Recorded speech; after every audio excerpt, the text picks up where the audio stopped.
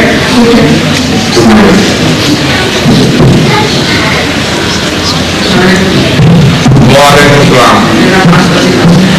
کیا نام ہے؟ میرا سوال یہ ہے کہ شہر میں کہتے ہیں کہ دنیا اجازت نہیں ہے کیونکہ بہت کھانا پینا ہے.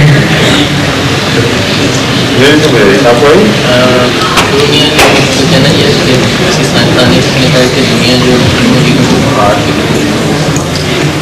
باہر ہوگی